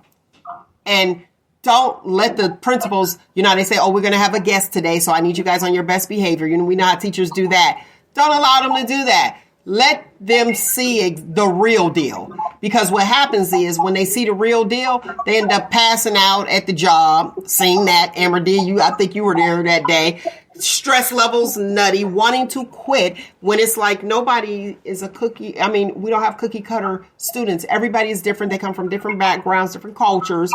And yeah, you know a little bit of what you read, but once you're in it, you're able to see it. Now, I do believe I agree with Art Baldwin when he said hold the parents accountable. Yes, hold the parents accountable, but you got to be careful because what you teach at home may not be what they're exhibiting in school. So you got to take that into consideration as well. Go ahead. I feel like, so I think it's a difference between like, if you're teaching like lower elementary, that's very much different than teaching, middle school or high school students. Mm-hmm. And then just like how you had mentioned with like latchkey kid, I was a latchkey kid. And definitely there was the rules of what we were supposed to do, what we were supposed to do. And the same rules apply to when you're not in my presence, when you're, as my child, when you're not in front of me, I expect you to behave X, Y, Z way. Like, you don't act right just because I'm here. Like, I need you to act right when I'm not there. Just like when you're home alone, when you're at school and your parents not there, this is the expectation. There are expectations on some kids. No, you all right over there? You want to go ahead and read the comment that I had up? I'm sorry. Okay, so Denise Gibbs White of Facebook said, a parent know her child better than anyone. She know if her child has a behavior issue, and with those issues, they bring them to school to disrupt the class. Now the teacher has to deal with it. Back in the day, if you act up in class, you got a paddle, and your parent was called. Back in class, you were. We came out fine, but those days are no more. Exactly. I remember getting paddles all the time and then getting my ass, but I was going to say toe up when I got home because you was cutting up today. They had to paddle you. Okay. So yeah, like you can't do that now. My mom was one, she would come, like she got called too many times. She coming to school with that belt. You got an office or a room I can go in? It had to happen in order for my brother to continue to start acting right because he was just a class clown. It wasn't that he was a class clown and he knew better. But of course you do have those whose parents teach them, but of course they want to be the class clown. They want to be the funny person because they're trying to be popular with people. And so, yeah. So you have all walks of life, but yeah, it really starts at home. If the child is very disruptive, very, not so much the disruptive, but very disrespectful. That's what I was wanting to say. Because you have your disruptive, the ones, like I said, want to be class clowns, then you have the disrespectful ones. Those are the ones that are very uncontrollable. Okay. And I think a great point that I just made me think about is that, so it's been studied and proven that the classroom environment, like our traditional classroom environment, is actually more conducive to girls learning than to boys. Like boys tend, especially younger boys, tend to need more stimulation, more movement, and they learn and retain information better that way.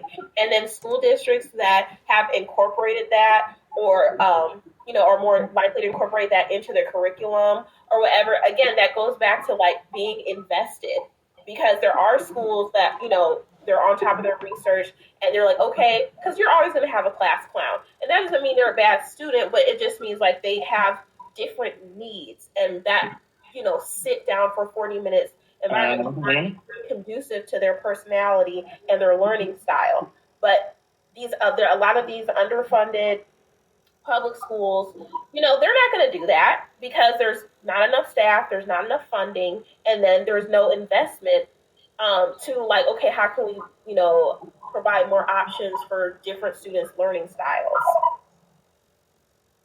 Okay.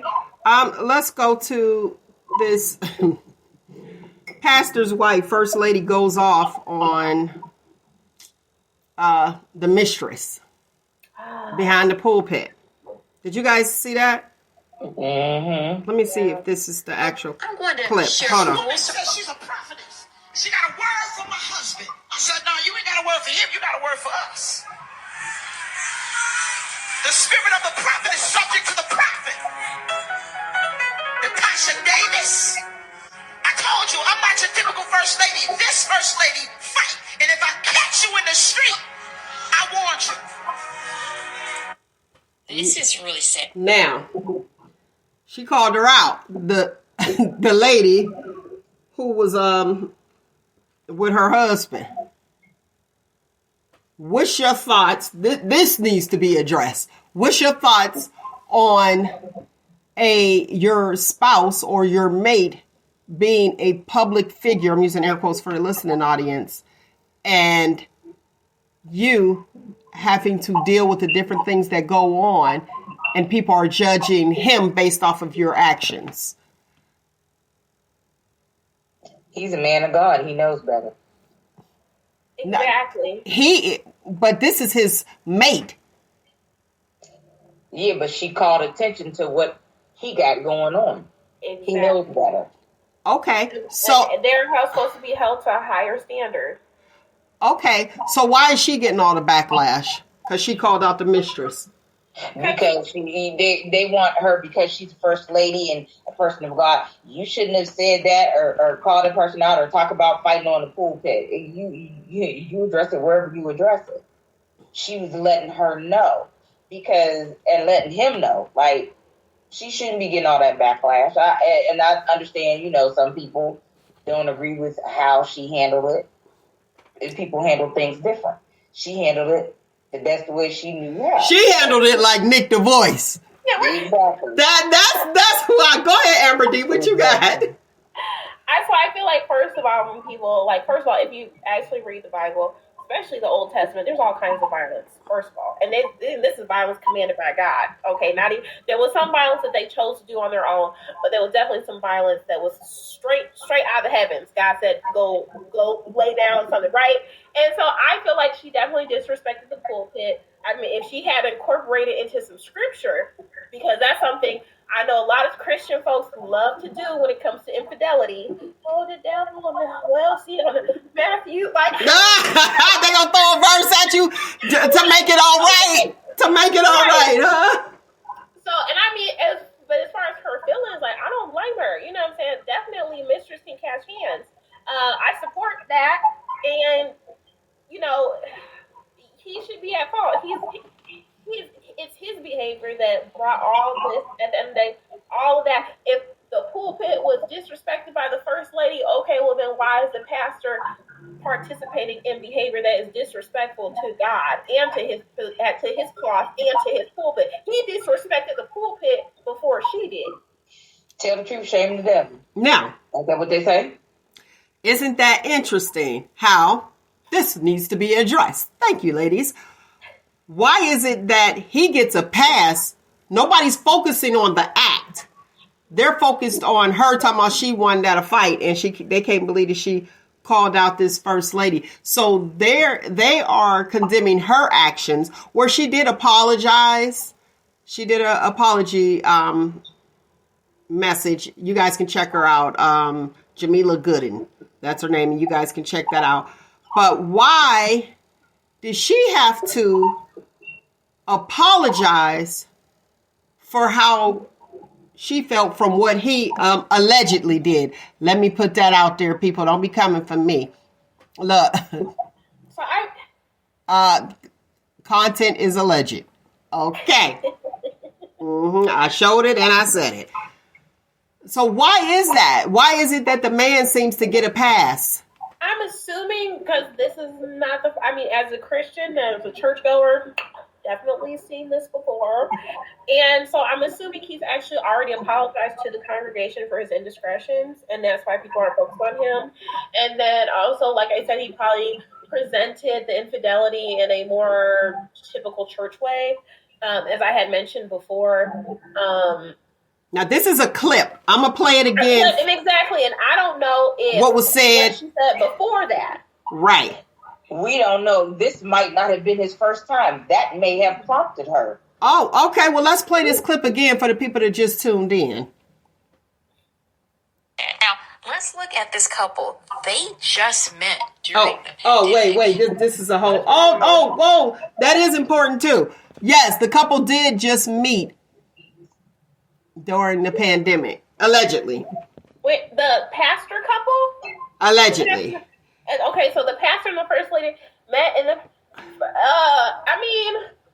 Nah, they ain't got nothing to do with it because the pandemic's over 2 years old now. So they should have got to know each other real well. If she was crazy, he should have known that, and he should have known he wasn't a man that can keep it in his pants and be loyal in marriage. He knew that. Okay, here it is. She got a word for my husband. I said, no, you ain't got a word for him. You got a word for us. The spirit of the prophet is subject to the prophet. Natasha Davis, I told you, I'm not your typical first lady. This first lady fight. And if I catch you in the street, I warned you. Now, see, now she warned her. She ain't a typical first lady. So do we look at positions of first ladies as being weak, mild-mannered, pleasant? And that's what most people want you to be as a first lady. But Get walked on? Pastor accountable.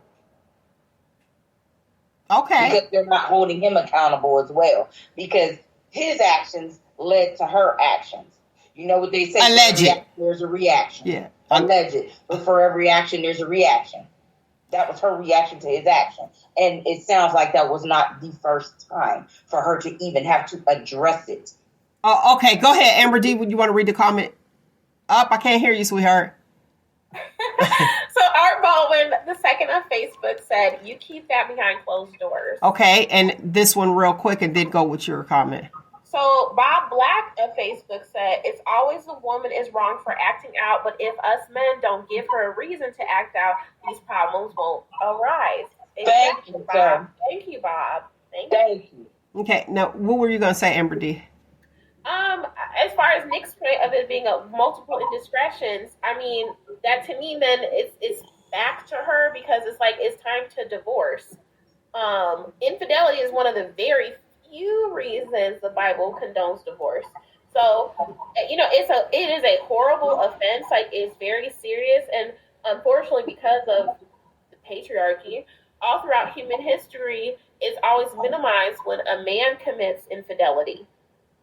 Whereas historically, in many cultures, a woman who commits adultery can die. So it's like, oh, it's horrible and it's unforgivable if a woman cheats on her husband. But if a man cheats on his wife, it's like, well, just, forgive, blah, blah, work on it, blah, blah, That's blah, what blah, they blah. do. Yeah, exactly. Instead of, cutting your losses. So I think it's not multiple incidents, but it sounds like they haven't known each other very long. They haven't been married very long. And, I honestly, I feel bad for her because I've been there, and she has to really figure out, do you want to continue like this? Do you want to continue to do behavior and actions that you have to later on apologize for because this effort provokes you to that point? He's that disrespectful. He has that little respect for you to do that to you, to humiliate you on a public level, to get you out of your character like that, Well, it sounds like that is her character. Because she put her on notice. She said, I fight. Now, here's the thing that's interesting to me. I said, I'm not mad at her when she said she had a word for her husband. She said, no, you have a word for us. I'm not mad at her for that. Certain people I couldn't date. Real talk. I'd be like, I can't date no pastor getting up in the middle of the night. I need you to pray for us. Now I got to sit there and be like, no, we gonna come.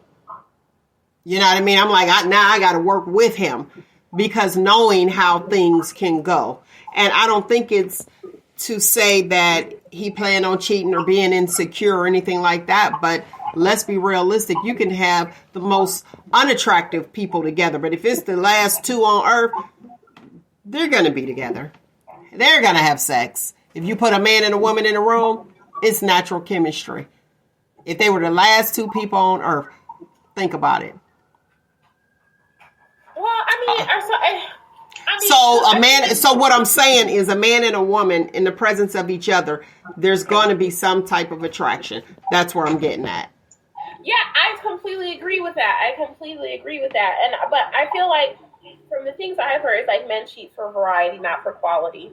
And so Yeah, I mean, like you're saying, like, oh, I have to like basically be a pastor with it, but that's part of being first lady. So it's definitely something you have to choose to sign up for. And I'm sure she didn't sign up to be cheated on as when she signed up to become first lady. Mm-hmm. That's what she didn't sign up for. Mm-hmm. I agree. I definitely agree. All right, let's get on to. Do you have? First of all, I don't want to, eliminate you guys' thoughts. Is there anything else that you want to be addressed, or something that needs to be addressed today? That y'all just kept quiet and you just kind of like, let me zip it because I don't want to hurt somebody's feelings. It needs to be addressed. Spill it. Release it. Anything?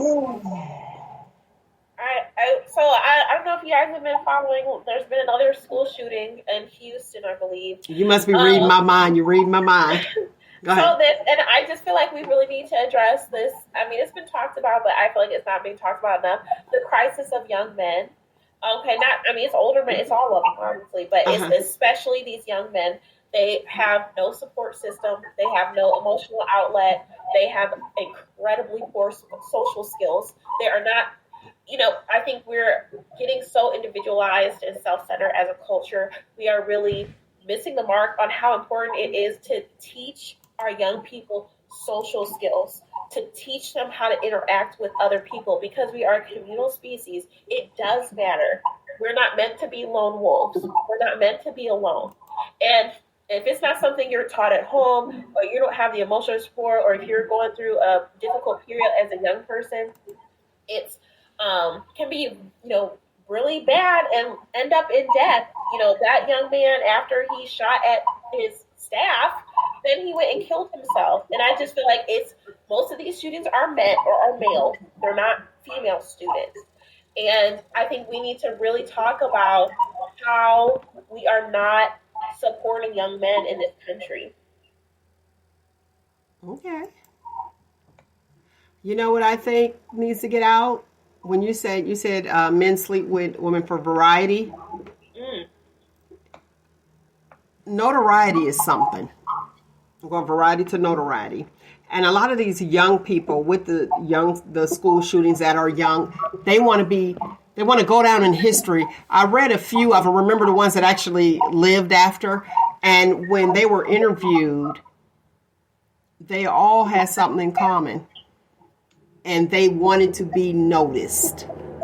So back to what you were saying. Right. Back to what you were saying. But here's the thing. It's usually, and I'm not promoting this at all by far, it's the first one, not the 10th, the 13th, the 15th. You're just another number. It's the first one that gets noticed. So I'm not saying go do something different and just to be noticed. But let's be real. You want to do this and you want to be noticed. You're just another number. So that's not working. And to me, why are you said it best, AmberDee. Why are we coming after sitting ducks? Do you feel like you did something big? No. If you want to shoot up somebody, and I'm not promoting this, go to the dope house. You know it's going to be war. Well, and I feel like that's a big part of it is people. Wait. Let me finish this real quick. I want to get my point because I don't want people to misconstrue it. You won't go where you know it's going to be a fight back. It's going to be an opponent. You're going bothering people who are minding their own business, the grocery store, students at school, the church. You are bothering people who have nothing to protect themselves with. That's why I use the analogy. I'm like, go to the dope house, go over there and try to shoot it up. Tell me how that work out. And if you don't care about yourself, it's like, oh, okay, well, I'm going to kill myself. Why didn't you go there? Because you know you would have got shot back at or possibly killed. So what are you really doing? Are you a sucker? Yes. Yes. I'm like, that's being a bully. You're a bully with a pistol. It's not okay. Go ahead. So what I was going to say is that that's the other component of it, like of the personality type of these school shooters or mass shooters, is that, yeah, they go out of their way to find sitting ducks because they you know, because like people with like narcissistic personalities, they inherently have like no low self-esteem and no value, and so they have to overinflate themselves to compensate for that, and that's why these school shooter type of males, they will get into dynamics where they have all the power because they usually feel powerless, and when and then in an environment where it's actually equal, then they know that they're inadequate. So I feel like there's just like a lot of mental health issues and like what is it, the dark triad personality traits going on, and I do feel like it's something that needs to be addressed.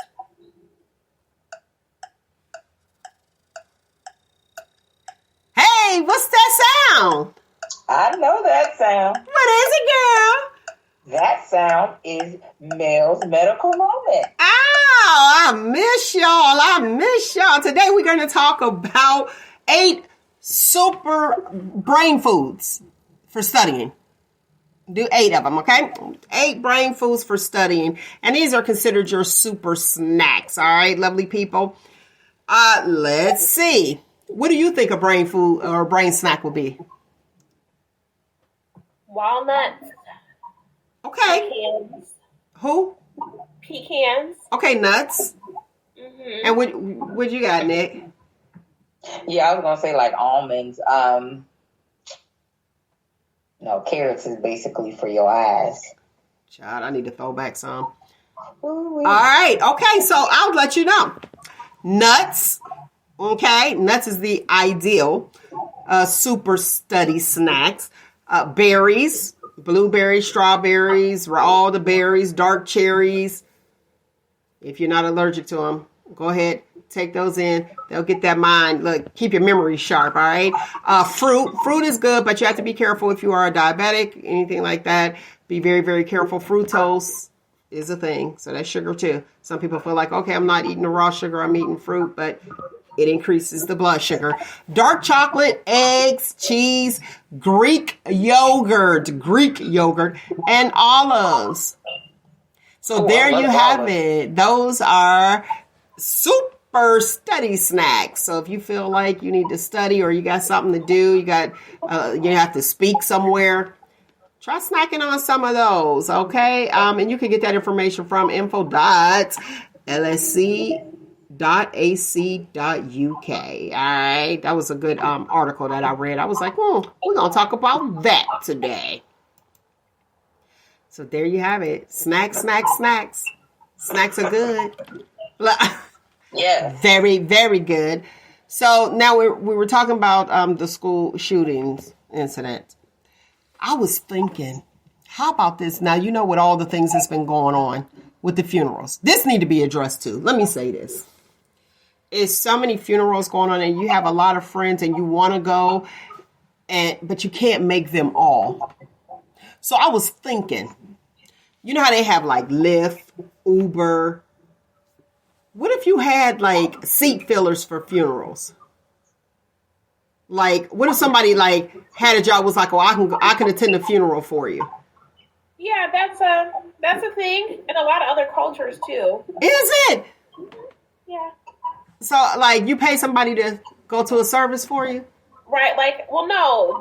Usually the family would pay. Like, to fill up the seats at the funeral? Right, because a lot of people look at, like, in different cultures where it's like, oh, if nobody came to your funeral, that means you were, like, a bad person, or nobody liked you, basically, and, like, no one's mourning your death, or just like, oh, another day, such and such is dead. So yeah, the family will pay for, like, they call them, like, wailers or mourners. And they the casket jumpers. Now I know what you're talking. Okay, now I get it. You pay people to come. Okay, casket jumpers. Yeah, the people to be hollering at and jumping on the casket. Okay, so that is something out there. I was thinking like, okay, that we were having a conversation. Me and another person was having a conversation. It was like, hey, that's another means of income to go to the services. You got people that enjoy going to funerals. But sometimes that funeral food be hitting, man. Okay? I mean, Go ahead, We Nick. got somebody in my hometown that go to everybody's funeral. I don't care if it's 3 funerals a day. She gonna be there. Is that a meal though? Like AmberDee said, the food be banging, so that's 3 meals a day. So if you are starving, you could just go hit up some funerals. If you feel like, okay, well, remember that episode on Good Times where the neighbor didn't have no food? She was eating cat food because her funds was low, because we know how things are expensive now. So that could be a way that you go ahead and you get yourself some meals. You said 3 a day. I can't. You can even partner up with like the funeral home, so you can get like a heads up on the funeral. You know what I'm saying? Like get like a full schedule or whatever, you know. And if they just like, because a lot of times people will come to funerals and you don't know everybody there, because more than likely the person that passed away had different people that they knew or were acquainted with. Mm-hmm. So it'd be pretty easy to sneak in. I'm just saying. I guess so. Have you ever gone to the wrong funeral? No. Some people. I went to. Some people have.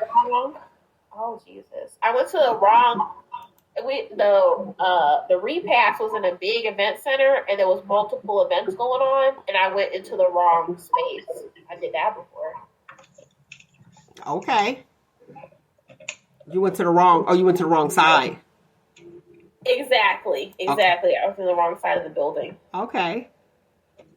All right. Well, let's get with the Q-tips real quick. Snapshot. Listen, it's a lot of people that are getting fit, but I want to keep our females safe, because why? I am a female. Let me give you some safety tips for the women who run or walk alone. Safety tips. This one's going to trip you out too. Sharing your location with people. Now, I did watch that Murdaugh on Netflix, and the girl had the Apple Watch, and they couldn't figure out why. Her mother was like, she has her watch on, locate her, and they didn't, and then they did it afterwards. I was like, oh, they set that up. That's on that show. But yes, sharing your location. If it's on your phone, and people with like the iPhone, you can share your location. Staying alert at all times. So if you are tired and you're like, okay, I got to get this workout in, it's not a good idea to go when you're tired. Just in case you get attacked or somebody tries to come up to you, you need to have that energy to fight that off. If you are not married, for my single ladies out there, put on a ring. And that's good just anywhere you go. If you feel, odd a little bit, if you feel like, sometimes women's intuition is something you be like, oh, okay, this is interesting. Put on a ring. Why put on a ring, Mel? You put on a wedding ring, they'll know that somebody's going to be looking for you. And a lot of people don't know that. They're like, oh, okay, you just sit there, you just walk around, I'm single, this is what I'm... Safety. It is a safety issue. Because if somebody looks at you before you're targeted, they're looking to see, oh, okay, well, yep, I won't bother that one because somebody's going to be looking for her. You know what I'm saying? Versus nobody's going to look for this person. This person is a recluse. I don't talk to anybody. I stay to myself. So when you give that information out, and this is just me because y'all already know how I am. I'll be watching a Lifetime and all that with the online dating. Those are things that you need to be careful of, because everybody is not on online dating. They might want to date you, but they're targeting you and you don't even know. So that's a good thing until you actually get to know someone. You want to have a proper running gear. Wear bright colors so that people can see you. Wear those bright colors. It's important. Run in pairs. Now, running in pairs, you can, but if you get with somebody like I told y'all before that talk a whole lot, and you be like, oh my gosh, you got your headphones in, you trying to get your workout in, and they want to talk, so now you didn't burn more energy with a conversation. But they say that's what you want to do. Follow the rules of the road, meaning, when you're walking, you want to walk toward traffic so you can see the traffic if you're walking on a road. And carry protection. So the best thing to do is to have one of those. Remember they used to, what they call them, fanny packs. We call them dope bags back in the day. Throw that on, have it with you, and go from there. But I had to give my ladies some quick Q-tips because they're saying that we need to work out. We have to get fit. And it was hard with COVID. Was it hard for you guys with COVID to stay fit? It was? Very hard. Now, why was that? Just being in the house? Yes, being in the house, being stuck in the house, because usually, like, we were used to going out, doing things, going to the store, like, but when we were actually confined and couldn't go anywhere for a minute before they started letting you go to stores, it was just like, so, like, a lot of days I didn't even look out. The only time I looked out the window was when I was working because where my computer was sitting right to my window so I can look out. But, yeah, like, didn't even stick my head outside to get fresh air, nothing. Okay. That's why I got this. What is that? Oh, the double. I got the double too. Mew. What is that? It's where you like push your tongue to the roof of your mouth, basically, and work that much because it's this thing right here is a big old sheet. It's a sheet of muscles that fit like a piece of paper. You want to work it, and then also do like this and pull it up and do that like. Then I'm gonna be frowning. No, I mean you're activating this muscle under here. Oh, okay. And it's called Mew. Mewing, yeah.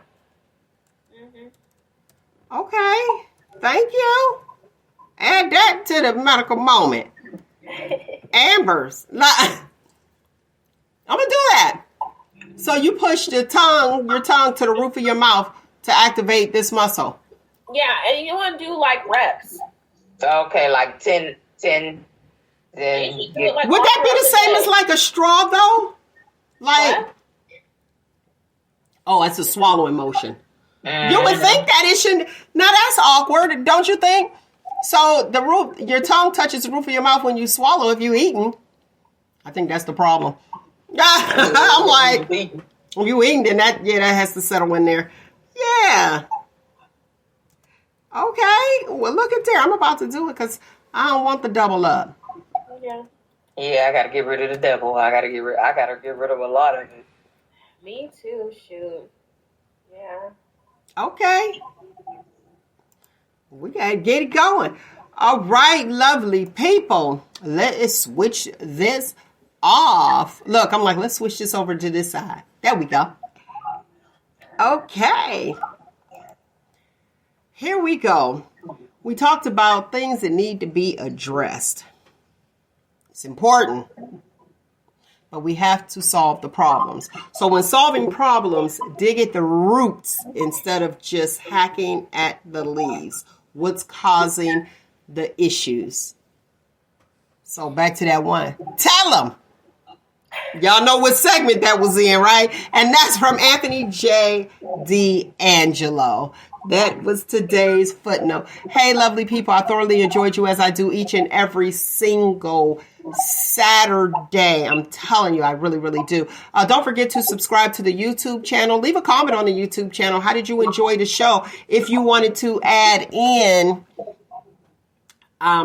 anything, feel free to do so at Shop Talk with Mel on the YouTube channel. And leave a comment. Tell us how you feel. We read them, all of them, and we'll actually address them live. We're going to do, we got to start some games because I like to have a little bit of fun.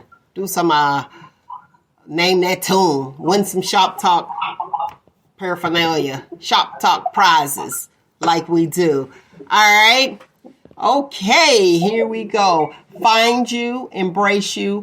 Most importantly, always love you. And if you're just joining the show now, you can go to your favorite podcast, wherever that is, and look up Shop Talk with Mel and hear us out. Myself, Nick the Voice, and AmberDee.